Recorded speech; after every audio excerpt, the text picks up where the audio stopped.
Bienvenidos a Filosofía en tiempos de no filosofía, un espacio de reflexión profunda sobre el pensamiento filosófico. En la actualidad, un programa dirigido por Filosofía Tierra.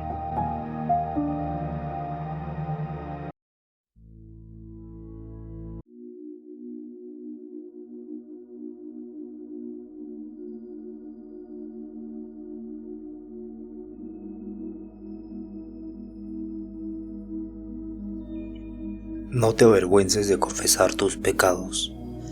No te opongas a la corriente del río. No te sometas ante el insensato, ni tengas miramientos con el poderoso. Lucha por la verdad hasta la muerte y el Señor combatirá por ti.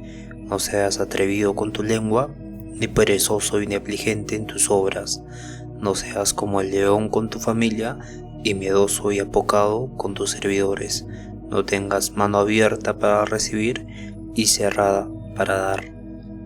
Eclesiástico, versículo 4 del 20 al 31. Bienvenidos al episodio 434. Mi nombre es Marco Antonio. Un gusto estar con ustedes una vez más. Y hoy vamos a hacer la Pistis Sophia. Vamos a leer la Pistis Sophia, el capítulo 2 específicamente. Y bien, ya dimos la introducción del libro el primer día y vamos a continuar la lectura. Jesús y sus discípulos se sientan en el monte de los olivos. Sucedió entonces que los discípulos se sentaron en el monte de los olivos hablando de estas palabras y recogiéndose con gran placer y alborozándose sumamente y diciéndose unos a otros: benditos somos antes que todos los hombres de la tierra, porque el Salvador nos ha revelado esto y porque hemos recibido la plenitud del fin total. Porque hemos recibido la plenitud del fin total. Eso decían mientras Jesús se sentaba un poco alejado de ellos. El siguiente subtítulo es: una gran fuerza luminosa descendió sobre Jesús. Y dice lo siguiente: y entonces sucedió que en el 15º día de la luna, en el mes de Tibi, que es el día en el que la luna está llena, en ese día entonces, cuando el sol había aparecido en su marcha, llegó tras él una gran fuerza luminosa, brillando de manera extraordinaria, y no había medida para esa luz en conjunto con esa fuerza, pues salió de la luz de luces y salió del último misterio, que es el 24º misterio, de adentro y fuera, y que están en las órdenes del segundo espacio del primer misterio. Y la fuerza luminosa descendió sobre Jesús y lo envolvió por completo mientras se encontraba sentado, alejado de sus discípulos, y brilló extraordinariamente, y no había medida para la luz que estaba sobre él. Wow, esto es muy fuerte, ¿no? Esto ya constituye, podríamos decir, un tipo de herejía para la iglesia. Pero es un texto que tiene muchos años, muy antiguo, y que es anónimo. Entonces es muy interesante con qué fin escribirían el libro, ¿no? ¿Cuál sería el fin de escribir un libro que explique todo esto, ¿no? Que explique con ese detalle, ¿no? O sea, con ese detalle. Es como si en tiempo presente se estuviera hablando, ¿no? Se estuviera escribiendo en tiempo presente sobre lo que estaba sucediendo, ¿no? Y es íntimamente, ¿no? Es de algo que tiene que ocurrir si estás presente. Y es muy interesante. analizando este texto podemos encontrar símbolos muy importantes como el Monte de los Olivos, ¿no? El Monte de los Olivos representaría esta elevación, ¿no? Esta elevación, porque los olivos simbolizan siempre paz, sabiduría, unción divina, y el monte sería este estado de nosotros mismos, ¿no? Que se eleva hacia, bueno, claro, es una elevación hacia la parte más pura de nosotros mismos, o a la parte más pura de la luz que vino, ¿no? Y los discípulos sentados hablarían sobre este reposo, esta quietud mental, ¿no? Y claro, la alegría que sentían, o este regocijo sería básicamente ese conocimiento revelado que ha sido la luz que ha unido, ¿no?, a Cristo, lo ha consumido. Y claro, la distancia, porque Jesús representa, como dijimos antes, al Hijo del Hijo, ¿no? Bueno, claro, el Hijo del Hijo. Entonces, Cristo no se aleja por orgullo, ¿no? Sino que viene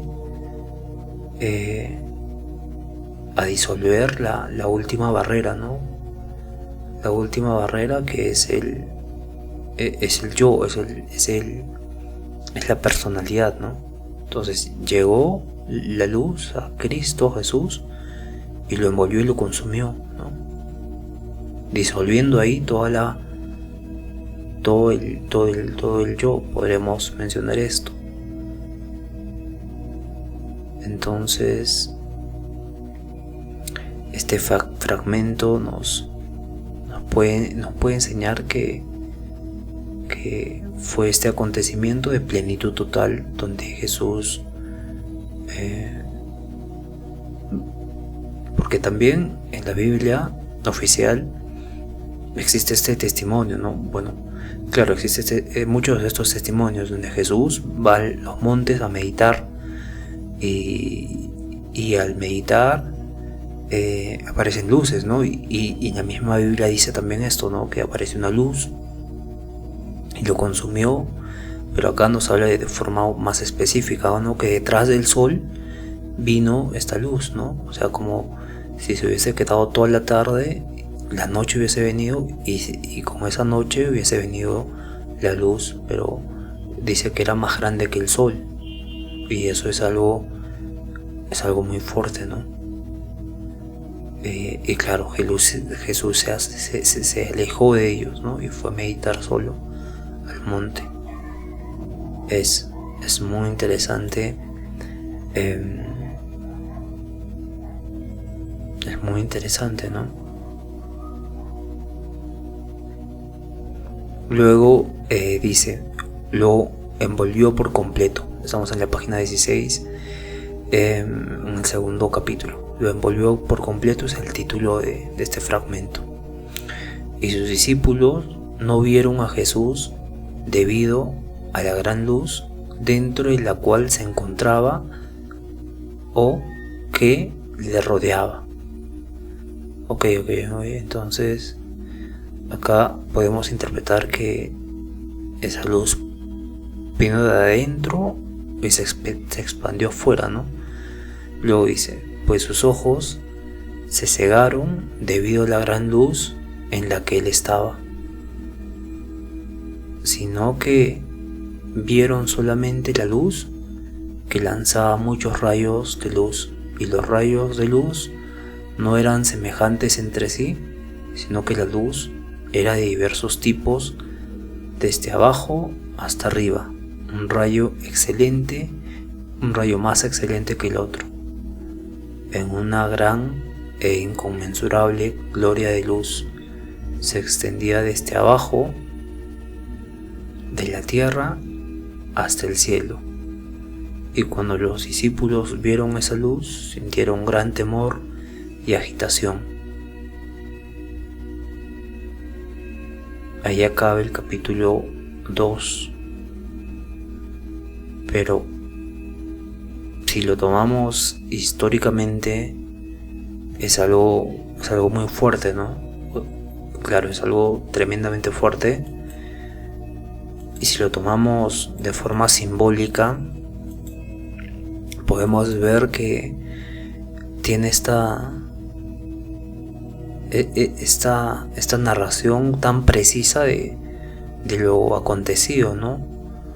El texto nos revela esta revelación mística suprema, donde Jesús es envuelto por completo en la luz indescriptible, tan intensa que los discípulos no pueden mirarla fijamente, ¿no? Y no ven ya al Maestro, no ven a Jesús, o sea, la forma, sino que ven la manifestación de la luz pura, ¿no? Una energía espiritual que desborda toda esa percepción física.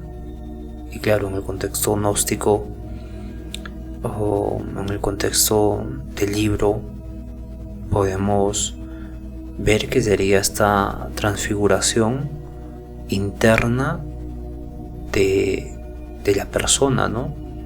En este caso de Jesús. El Maestro se disuelve en la luz porque ha trascendido este tipo de individualidad, ¿no? Y claro, hay símbolos muy profundos como la luz cegadora, ¿no? Que simboliza el estado de la conciencia, donde se pierde, ¿no? la visión de separación. Bueno, no de separación tampoco, ¿no? Porque no podemos afirmar o negar si ha sido cierto o no es cierto lo que se dice en este libro, pero podemos decir que tiene este principio de emanación muy fuerte, ¿no? Muy fuerte. Y hay distintos rayos, y unos más magníficos o excelentes que otros, dice, ¿no? Entonces la luz emana muchos rayos y cada uno correspondía a un tipo de jerarquía espiritual, podríamos decir también, ¿no? Como vimos en el capítulo 1 y como había toda una división, ¿no? Una división del reino celestial. Entonces este pasaje es muy interesante, ¿no?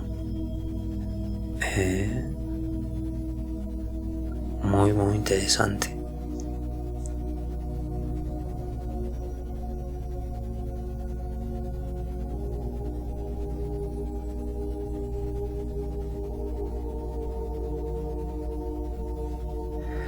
Wow, el texto nos puede recordar que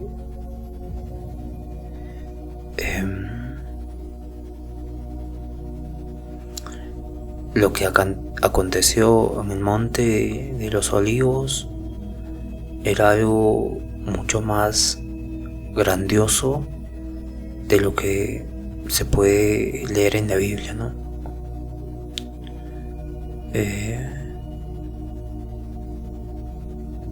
Y claro, es algo para analizar profundamente, cómo todo se desvanece en la luz, ¿no?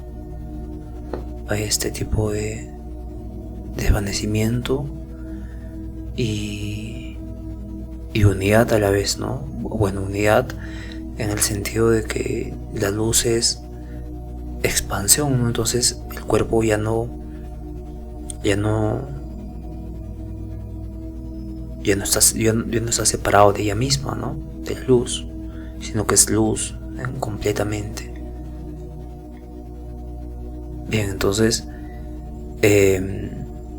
vamos a pasar al capítulo 3. Y dice: Jesús ascendió a los cielos. Esto es completamente otro tipo de conocimiento, ¿no? Es un libro que en su tiempo lo han podido considerar muy hereje, ¿no? Porque en los textos oficiales Jesús viene y se queda pocos días en la tierra, e incluso esos días va enseñando y luego se despide y bueno, luego asciende también, ¿no? Asciende, pero claro, aquí hay un tipo de historia narrativa muy como muy separada una de otra, ¿no? Dice: Jesús ascendió a los cielos. Sucedió entonces cuando la fuerza luminosa descendió sobre Jesús, o sea, en el mismo monte de los Olivos. Esto claramente es como otro tipo de enseñanza, ¿no? Bueno, no es una enseñanza, es un texto, pero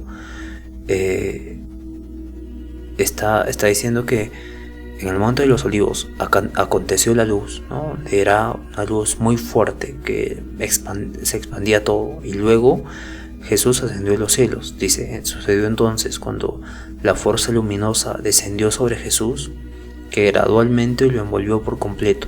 Entonces Jesús ascendió a las alturas, brillando extraordinariamente en una luz inconmensurable, y los discípulos lo miraban y ninguno de ellos habló en tanto que él alcanzaba el cielo, sino que todos ellos guardaron profundo silencio. Y esto sucedió en el 15º día de la luna, quinto día de la luna, en el día en el cual la luna está llena, en el mes de Tibi. Ok. Esto puede ser un texto muy confuso, ¿no? Y no debemos perdernos también de lo que dice la escritura. Pero claro, ¿por qué alguien escribiría un libro de esa forma, ¿no? ¿Por qué se escribirían libros en este sentido, ¿no? Entonces tenemos el relato histórico. Jesús es rodeado por la luz inconmensurable, y en el día 15 del mes de Tibi la luna estaba llena. Entonces asciende y claro, es elevado, ¿no? Se eleva. Entonces puede ser muy simbólico también, ¿no? Puede ser muy simbólico o puede ser muy histórico también. Entonces hay algo muy interesante. ¿Por qué la luna, no? Porque siempre recalca la luna llena. Entonces el hecho de que el evento ocurriera en una luna llena simboliza un tipo de renovación, ¿no? De luz del alma que se encuentra totalmente reflejada, ¿no? Porque la luna se refleja con el sol plenamente en la luna llena, ¿no? Completamente. Y no hay sombra, no hay inconsistencia. Entonces sería este tipo de reflejo del padre al hijo, ¿no? Que es un valle asocio muy interesante también. Entonces la luna representaría esta mente clarificada, ¿no? Esta psique, esta psicología, esta individualidad clarificada, y ahora puede reflejar la luz del padre, por así mencionar, ¿no? Por eso recalcaba tanto la luna. Y claro, desde el punto de vista metafísico, la ascensión puede ser un evento externo también, porque el Señor es el Señor, pero puede ser también un evento interior, ¿no? O sea, una narración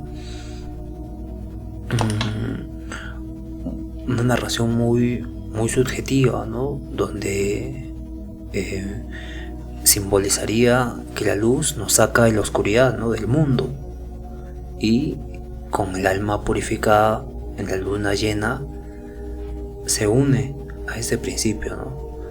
Y claramente hay mucho simbolismo, hay mucho análisis acá, ¿no? Mucha reflexión que tenemos que realizar. Entonces vamos al siguiente capítulo, bueno, no al siguiente capítulo, al siguiente subtítulo, que es la confusión de los poderes y el gran terremoto. Aquí hay que dar contexto, ¿no? Jesús, está diciendo el texto, hasta el momento que Jesús había bajado, había resucitado y había enseñado a sus discípulos durante 11 años, ¿no? Había enseñado a sus discípulos un tiempo extremadamente largo, pero eso dice el texto. Lo vimos esto en el capítulo 1. Entonces, en el capítulo número 1 nos dice también que solo se había quedado en el primer misterio, que era en las regiones del primer mandamiento, ¿no? El primer mandamiento, que era amar a Dios sobre todas las cosas y al prójimo como a ti mismo. Y cuando se cumplía esto, llegaba el primer misterio, la salida del primer misterio. O sea que había muchos más misterios y había muchos más mandamientos. Y ahora nos está diciendo en este título la confusión de los poderes y el gran terremoto. Luego dice: sucedió entonces que cuando Jesús alcanzó el cielo, 3 horas después, todos los poderes del cielo entraron en agitación y se pusieron en movimiento unos contra otros. Ok, espérate. ¿Cómo el cielo se puede poner en movimiento uno contra otro, no? Había un tipo de agitación, o sea, viento o agitación puede ser un tipo de... Porque estamos hablando de una ascensión, no es algo completamente fuera de lo normal, y si nos adentramos imaginativamente en el texto podemos imaginarnos cómo el cielo se rompe, ¿no? Como en los cuadros de Van Gogh, cómo el cielo se va rompiendo, se va agitando y se va poniendo uno contra otro. Y luego dice: ellos y todos los aeones, recordemos los aeones, esperen un momento por favor. Los aeones eran la parte de las emanaciones del Padre, ¿no? Del Padre invisible. Entonces, estas emanaciones corresponderían a un tipo de dimensión o un tipo de estado o grado de ser en el mundo, bueno, de ser en la realidad. En este caso, ¿no? Serían etapas de ascenso. Entonces, este diccionario que vamos a hacer nos va a ayudar mucho a entender el texto, que es lo que queremos, ¿no? Entender, expandir un poco toda nuestra conciencia y hacer ese trabajo filosófico de interpretación, reflexión y sobre todo suspender los prejuicios que tenemos, ¿no? Suspender los prejuicios que tenemos y llegar a nuestra propia conciencia y mediante ella reflexionar sobre lo que estamos experimentando, en este caso leyendo. Bien, seguimos. Y ellos y todos los aeones o grados, podríamos decirlo, dimensiones, y todas sus regiones y todos sus órdenes, y la tierra entera se agitó. Ok. Y todos aquellos que la habitaban también se agitaron. Y todos los hombres del mundo entero, entraron en agitación. Y también los discípulos, y todos pensaron: por ventura el mundo será arrollado. Wow, esto es muy fuerte, ¿no? Por ventura el mundo será arrollado. O sea, la agitación, ¿cómo habrá sido, no? Es algo como todo, no es como un terremoto, es como un tipo de sobresalto, ¿no? Sobresalto y agitación tan inmensos que se piensa que el mundo va a ser arrollado, va a ser pisado, ¿no? Pisado porque habría mucha más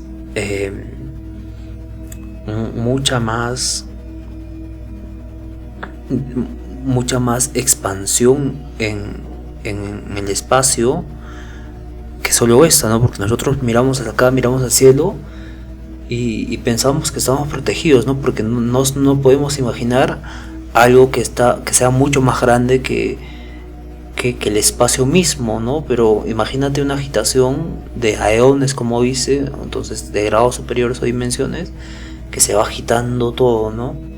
Y claro, es algo muy muy fuerte. Y luego dice, y todos los poderes en los cielos no cesaron en su agitación. Ok, poderes en el cielo. Acá hay que hacer un paréntesis, ¿no? Poderes en el cielo, poderes en los cielos. Poderes en los cielos. Ok, puede referirse a las leyes físicas tal vez, o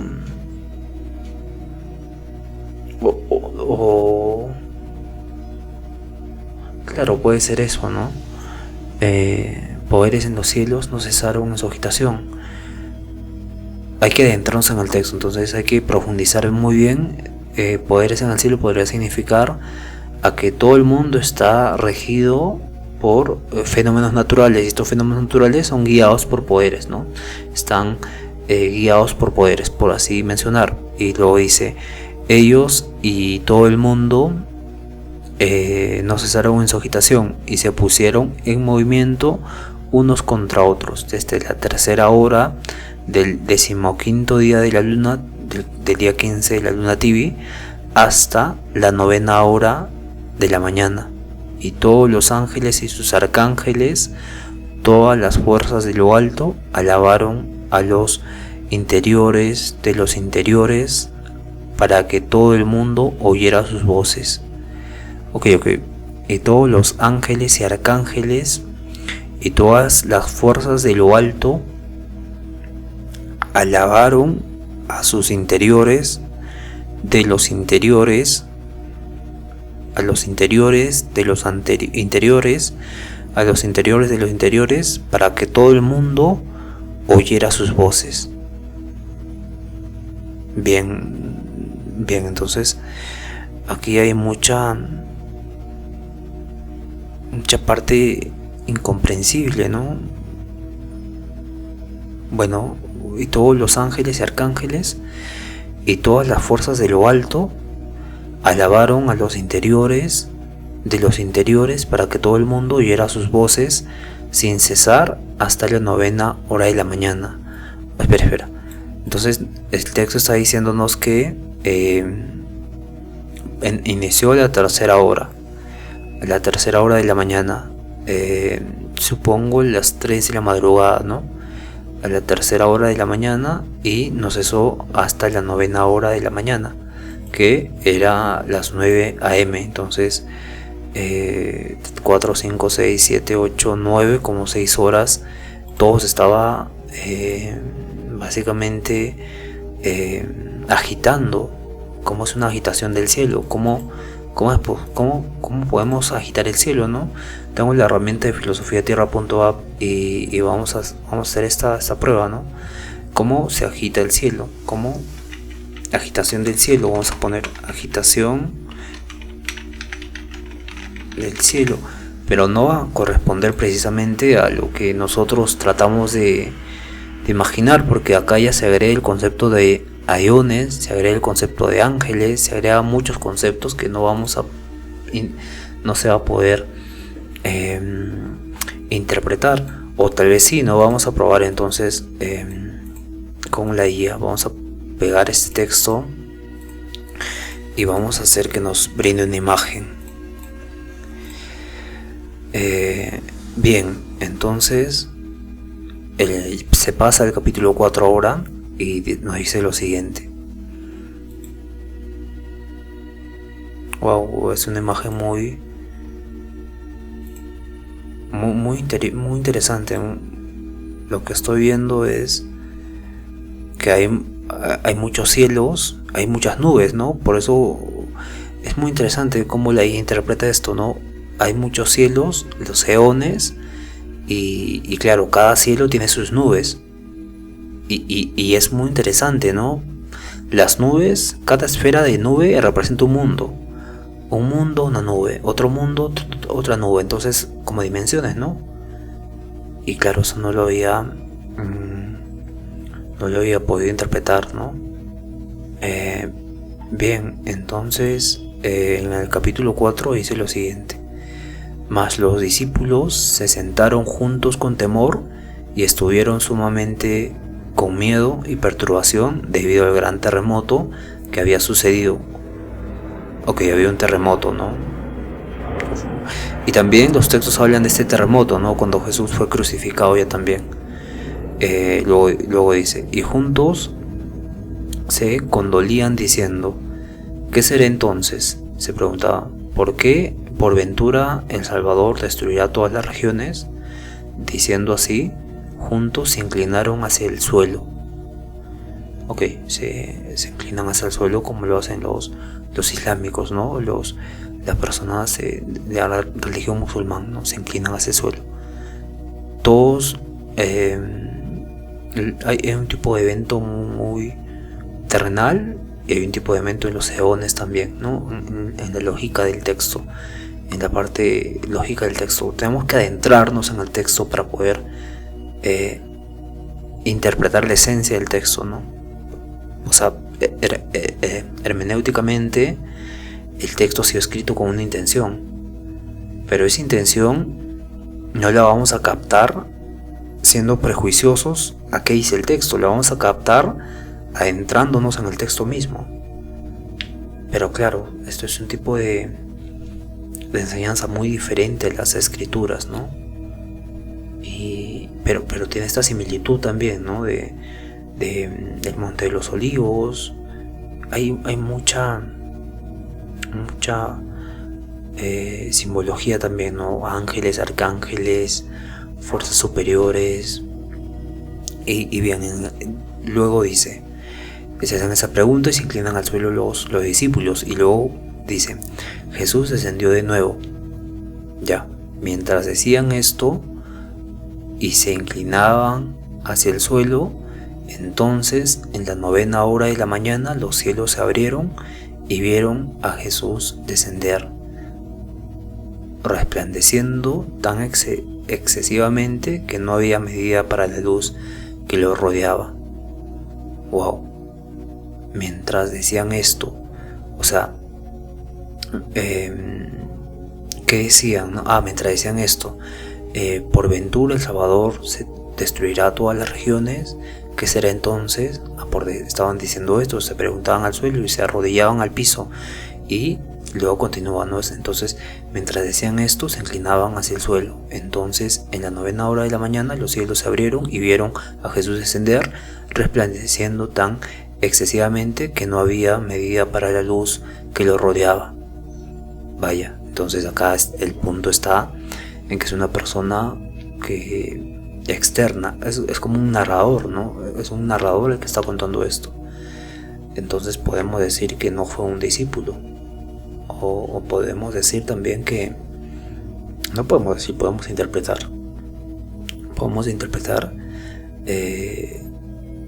que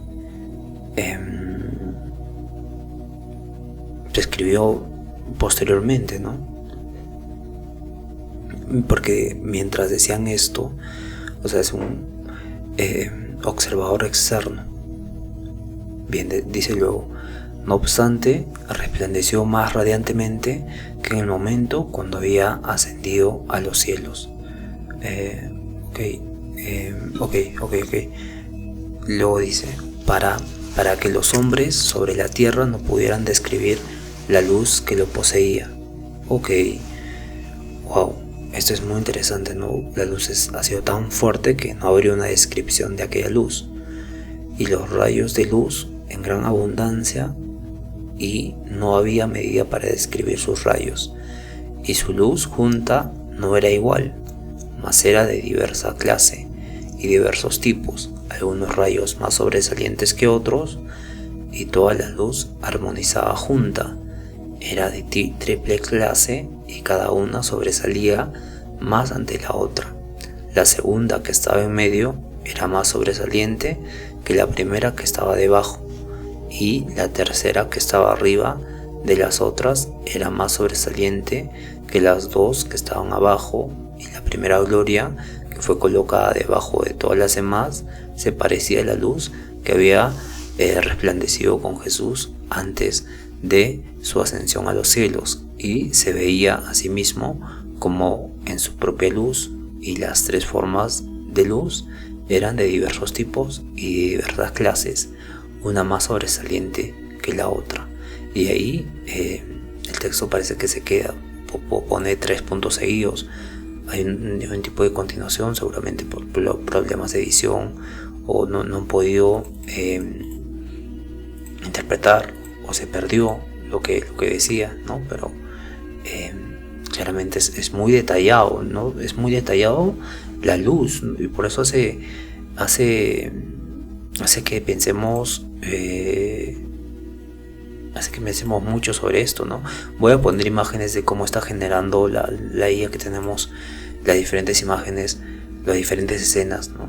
Voy a poner imágenes, pero claro, es muy detallado cómo está describiendo todo este suceso.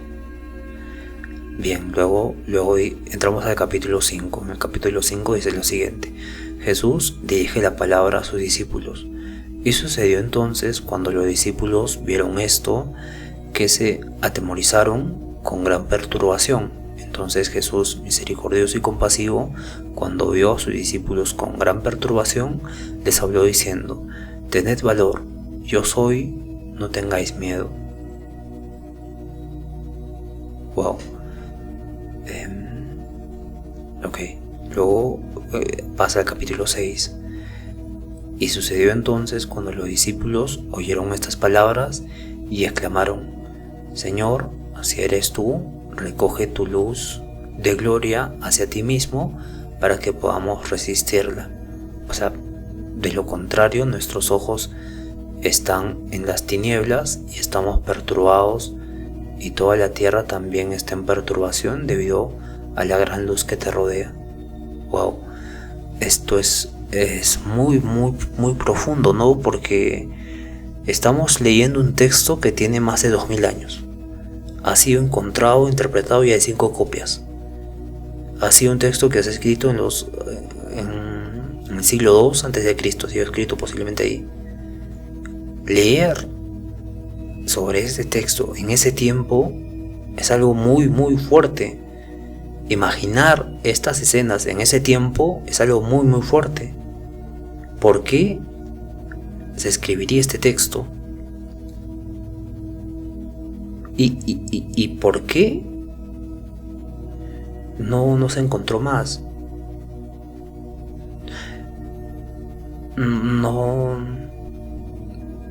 ¿Cuál sería el sentido? Claro, había muchas religiones, pero claro, aquí habla precisamente con nombre y apellido, ¿no? Habla también con mucho detalle.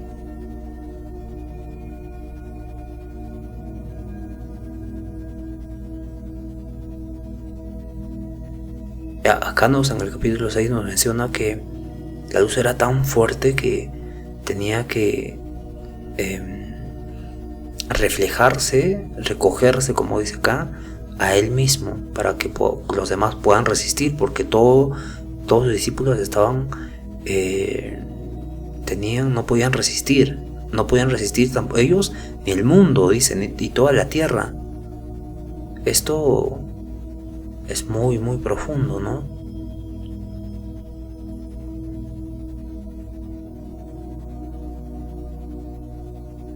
Hay una simbología también, ¿no? Donde nosotros representaríamos a los discípulos y al mundo, ¿no? Y el Señor es tan fuerte cuando estamos en presencia de Él, ¿no? Y claro, hasta que no nos acostumbremos, estamos en relación íntima con Él, no podemos resistir su gloria y su luz. Luego dice, en el capítulo 6, subtítulo: Jesús atrae a sí mismo a su propia luz. Ok, bien, continúo leyendo. Entonces Jesús recogió hacia sí mismo la gloria de su luz, y cuando esto sucedió, todos los discípulos se llenaron de valor. Encaminaron sus pasos hacia Jesús, Ya caminaron a Jesús. Se prosternaron. Entonces Jesús recogió su propia luz. Los discípulos se prosternaron, lo glorificaron y recogiéndose con gran jubileo le dijeron: Rabino, ¿a dónde has ido? Le preguntan.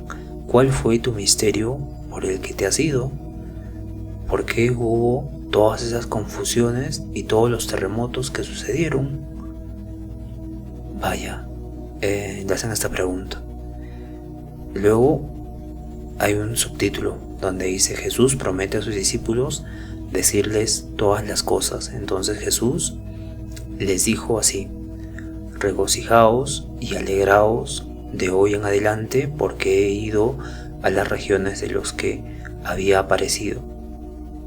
Bien, voy a darle otra vez, por favor. Regocijaos y alegraos de hoy en adelante, porque he ido a las regiones de las que había aparecido. De hoy en adelante pues hablaré con vosotros sin velos, sin filtro, desde el principio de la verdad hasta su final. El principio de la verdad, que sería el Padre mismo, hasta el final, que serían ellos básicamente. Claro, porque desciende desde lo más bajo hasta lo más alto y va a contar desde lo más alto hasta este punto. Y hablaré con vosotros sin analogías. Acá por eso este texto es muy interesante, ¿no? Porque nos puede explicar cosas enseñanzas que Jesús vio cuando ascendió, porque recordamos que igualmente en el texto oficial Jesús resucita al tercer día, ¿no? Pero hay muchos días donde no, básicamente no se logra verlo, ¿no? No se logra, aparece de vez en cuando a Pedro, a María Magdalena. Entonces hay un tipo de conocimiento que no se ha explicado muy bien en la Biblia, ¿no? Y claro, eso es algo también muy ambicioso de querer conocer, ¿no? Muy soberbio, pero también tiene este sentido de que experimentó, ¿no? ¿Cuál es la experiencia? Y claro, luego dice: de hoy en adelante no ocultaré nada a vosotros del misterio de lo alto y de aquella región de la realidad. Aquella región de la realidad. La realidad es esta, hay muchas regiones, los eones, y claro, es como una realidad superpuesta, ¿no? Pero bien, no vamos a desarrollar la parte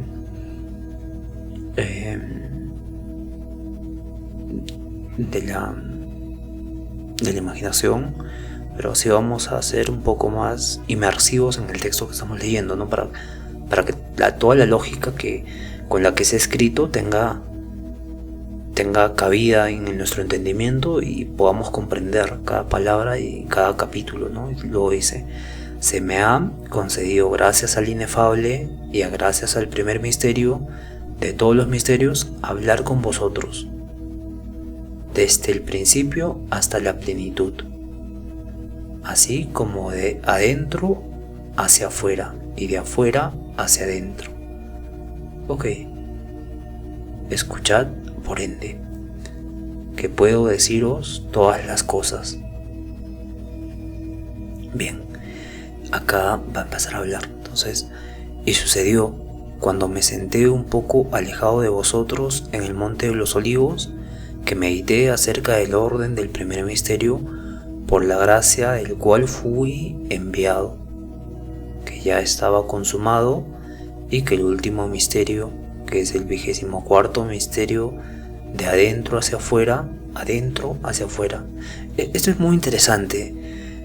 Es muy interesante, ¿no? Es como si la materia fuera, en muchas filosofías, la materia fuera como la última parte, la parte más alejada, pero la última parte de algo más sutil. Bien, continuando, no interrumpiendo. que es el 24º misterio de adentro hacia afuera, esos que están en el segundo espacio del primer misterio, esos que están en el segundo espacio del primer misterio, ¿ok? En los órdenes de ese misterio,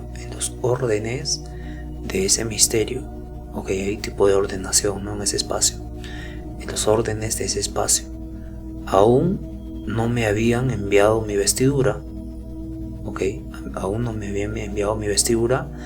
Y sucedió entonces cuando supe que el orden del misterio, por la gracia del cual fue enviado, estaba consumado, y que por ese misterio mi vestidura no se había enviado. Ok, acá voy a hacer una repetición, por favor.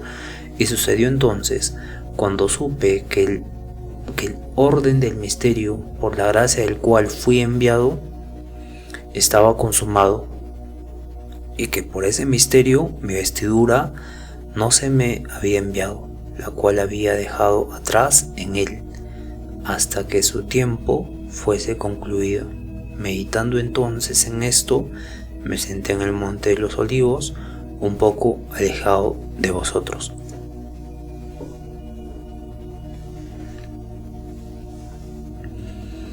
Bien, entonces sigue el capítulo 7. Cómo la vestidura de luz le fue enviada. Y sucedió cuando el sol salió por el oriente, porque recordemos que el sol fue el primero que salió, ¿no? Y detrás del sol apareció la luz, ¿no? Entonces dice, y sucedió cuando el sol salió por el oriente, después de esos días, a través del primer misterio, que existió desde el principio, a causa del cual el misterio ha surgido, fuera del cual también yo mismo ahora vengo, no antes de la hora de mi crucifixión, sino ahora. Sucedió que a través del mandato de ese misterio mi vestidura de luz debería ser enviada, la cual se me había concedido desde el principio y que había dejado atrás en el último misterio, que es el 24º misterio de adentro hacia afuera, esos que están en las órdenes del segundo espacio del primer misterio. Esa vestidura la dejé entonces atrás en el último misterio, hasta la hora que debería ser consumado para poder usarla, y empezaría a hablar con toda la raza humana y revelarles desde el principio de la verdad hasta su final, y hablar con ellos desde los interiores de los interiores hasta los exteriores de los exteriores, y desde los exteriores de los exteriores hasta los interiores de los interiores. Regocijaos por consiguiente y alegraos y regocijaos más y más profundamente, porque se os ha concedido que hable primero con vosotros desde el principio de la realidad hasta su final. Ok, esto es muy fuerte, ¿no? Hay un tipo de principio, porque dice, ¿no? Hablar con ellos desde los interiores de los interiores hasta los exteriores de los exteriores, y desde los exteriores de los exteriores hasta los interiores de los interiores. Esta parte, lógicamente, en filosofía se tiene que analizar profundamente, ¿no? Porque es el problema del ser en sí mismo, el de Parménides.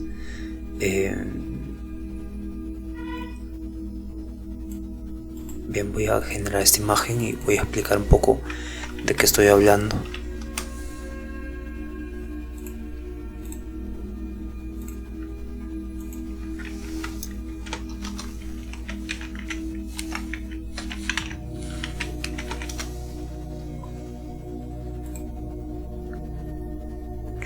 Ok,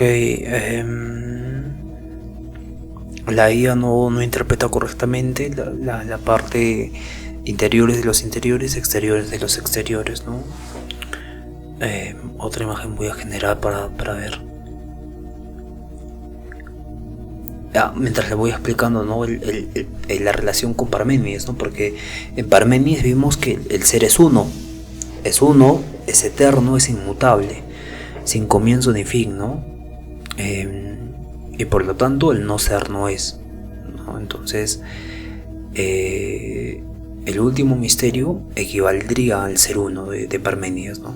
La realidad eterna, inmóvil, y claro, el descenso de Jesús para hablar con la raza humana corresponde al paso del uno hacia lo múltiple, ¿no? Del uno hacia lo múltiple, claramente.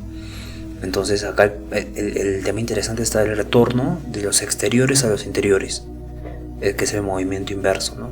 De lo exterior a lo interior, o como lo más grande, lo uno, a lo múltiple, que es lo interior, nosotros. Entonces la conciencia sería este movimiento inverso, ¿no? De la conciencia, tras recorrer el mundo de la opinión, vuelve a ser un tipo de ciencia, vuelve a la verdad, ¿no? Pero esto en el caso de la filosofía.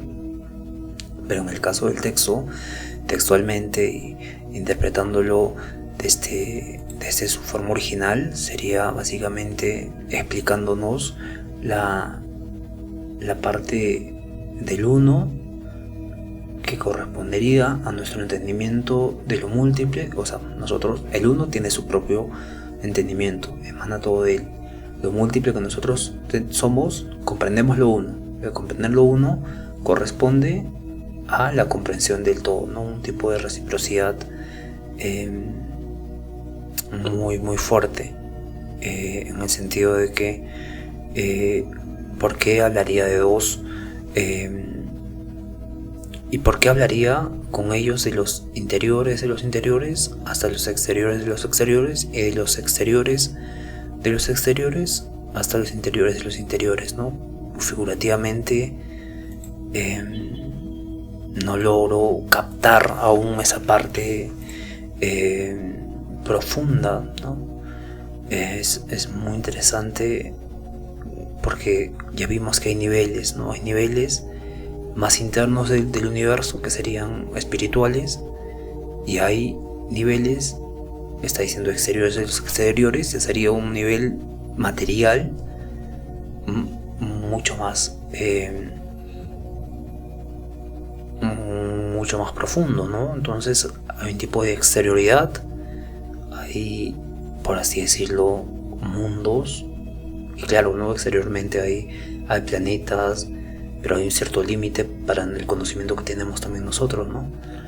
Y interiores de los interiores, ¿no? O sea, esto es algo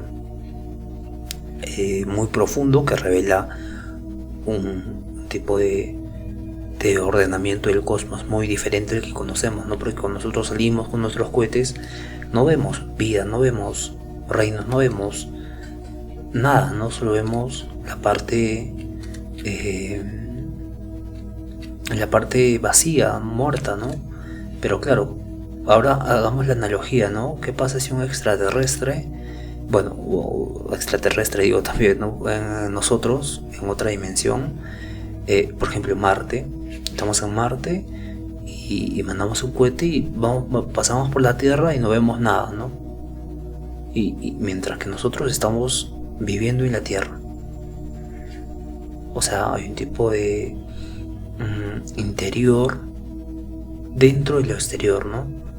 En lo exterior no vemos más que nada, pero vemos lo exterior y la vida que hay ahí en su interior. Este pensamiento complejo, no puedo hacer esta figuración, ¿no? Pero puedo hacer esta figuración con la botella de Klein, que básicamente lo exterior se une con lo interior y lo interior resurge en lo exterior, ¿no?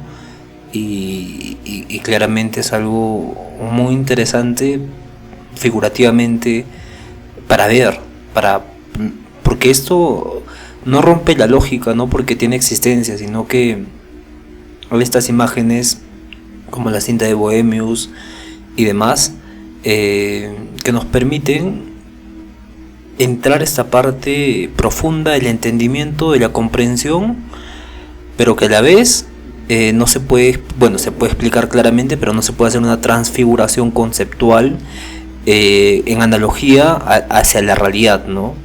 O sea que sí es posible, pero es muy difícil.